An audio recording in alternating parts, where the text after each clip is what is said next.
জাতীয় রাজপথে যাত্রা করুଥିବା গাড়ি মালিক এবং চালকଙ୍କ ପାଇଁ ଏକ ବଡ଼ ଖବର।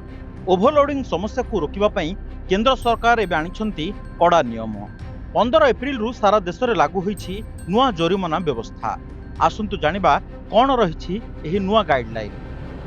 ଜାତୀୟ ରାଜପଥଗୁଡ଼ିକର ସୁରକ୍ଷା ଏବଂ ସଡ଼କ ଦୁର୍ଘଟଣା ହ୍ରାସ କରିବା ପାଇଁ ସରକାର ଏକ ବଡ଼ ନିଷ୍ପତ୍ତି ନେଇଛନ୍ତି। 15 ଏପ୍ରିଲ 2026ରୁ ଓଭରଲୋଡ୍ ବାହନଗୁଡ଼ିକ ଉପରେ ଭାରି ଜରିମାନା ଆଦାୟ କରାଯିବ।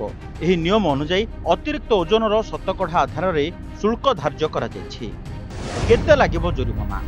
ଯଦି ଗାଡ଼ିରେ ନିର୍ଦ୍ଧାରିତ ଓଜନଠାରୁ 10% ଅଧିକ ମାଲ ଥାଏ ତେବେ କୌଣସି ଅତିରିକ୍ତ ଶୁଳ୍କ ଦେବାକୁ ପଡ଼ିବ ନାହିଁ।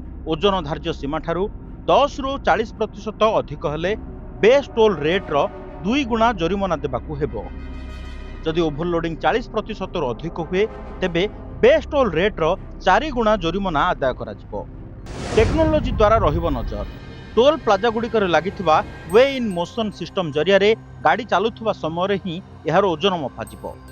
ଯେଉଁ ଟୋଲ୍ ପ୍ଲାଜାରେ ଏହି ସୁବିଧା ନାହିଁ ସେଠାରେ ଓଭରଲୋଡ୍ ଶୁଳ୍କ ନିଆଯିବ ନାହିଁ।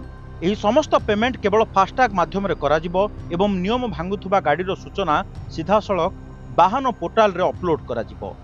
ସଡ଼କର ମାନ ବଜାୟ ରଖିବା ସହ ଜନସାଧାରଣଙ୍କ ସୁରକ୍ଷା ପାଇଁ ସରକାରଙ୍କ ଏହି ପଦକ୍ଷେପ ଅତ୍ୟନ୍ତ ଗୁରୁତ୍ୱପୂର୍ଣ୍ଣ।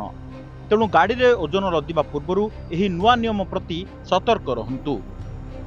ବ୍ୟୁରୋ ରିପୋର୍ଟ, ଓଡ଼ିଶା ସମ୍ବାଦ।